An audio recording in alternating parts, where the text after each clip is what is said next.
আগামীকাল বিজয় দিবস 16 ডিসেম্বর আমরা জানি যে লিজেন্ড ক্রিকেটাররা আসলে মাঠে নামেন, সেই ম্যাচটাও আছে সকালে।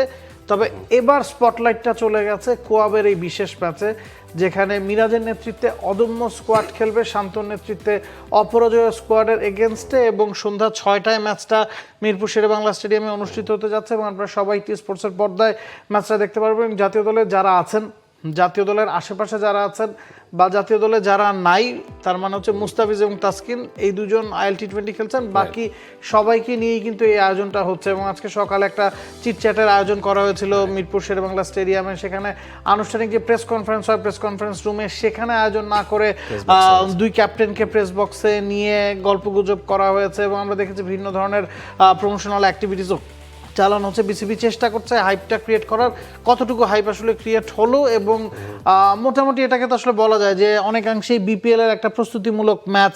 প্রিমিয়াম হেজেলনাট ফ্লেভারে পোলার কার্নিভাল হেজেলনাট আইসক্রিম। পোলার, মন ভালো থাক। তবে জাতীয় দলের তারকারা যেহেতু আছে, হাইপটা তো থাকবেই।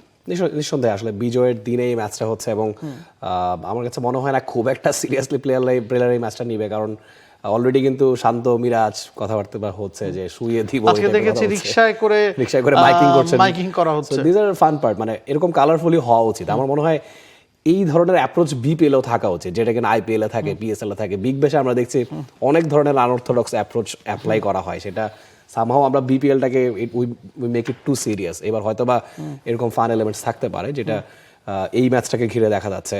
তাছাড়া শান্ত বলুন, মিরাজ বলুন, দেয়ার ফ্রেন্ডস, তারা দুটো দলের ক্যাপ্টেন, তাদের মধ্যে যে কথা চালাচালি হচ্ছে, এটাও আসলে একেবারেই লাইটলি বলা যে শুয়ে দিব, যেটা নিয়ে আবার মিরাজ রিপ্লাইও দিয়েছেন। তো এই অ্যাপ্রোচ থাকাটা important. At the end of the day আপনি এন্টারটেনমেন্টের জন্যই এমন ম্যাচ দেখবেন, আপনি আসলে কোনো দলকে সাপোর্ট করছেন না। সেখানে সবাই বাংলাদেশেরই অংশ, বাইরের প্লেয়ারও কেউ নেই। সো আমার মনে হয় এটা এক্সপেক্টেড যে আসলে এই ম্যাচটা দেখে দর্শকরা হয়তো বা একটা খুব ভালো হলিডে কাটাবে। That's it.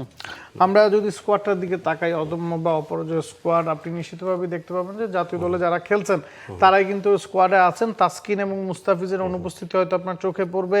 এছাড়া দুই দলের ক্যাপ্টেন আসলে ভাগ হয়ে একজন একজনকে ডেকে নিয়েছেন। সোহান একদিকে ছিলেন, মিরাজ একদিকে ছিলেন, কোচ এবং টিম ম্যানেজাররা দল গোছানোর সময় সাথে ছিলেন। আমরা আসলে ওই এলাকায় বা পাড়া প্রতিবেশী ক্রিকেটে যেরকম হয় যে আমি ক্যাপ্টেন, আপনি একজন ডাকবেন, অন্যজন আরেকজন ডাকবে, তখন যেটা হয় যে দুটা দলের একটা সামঞ্জস্য থাকে এবং দুটো দলের শক্তিমত্তাই তো আসলে খুব কাছাকাছি। নিঃসন্দেহে দুটো দলের এই ব্যালেন্সটা ইম্পর্টেন্ট ছিল। দুটো দলেই ভাগ করে প্লেয়াররা এই পাওয়ার ব্যালেন্সটা রেখেছে। আমার কাছে মনে হয় সব মিলিয়ে যেই দুটো দলই দাঁড়িয়েছে, বেশ কিছু চেঞ্জও আছে। ইনফ্যাক্ট আগে আপনি যেটা বললেন যে তাসকিন তারা খেলছেন না, রিশাদ খেলছেন না, এর বাইরে জাতীয় দলের সব বড় তারকারাই আছেন। জাতীয় দলের রাডারের মধ্যে যারা আছেন তারাও আছেন।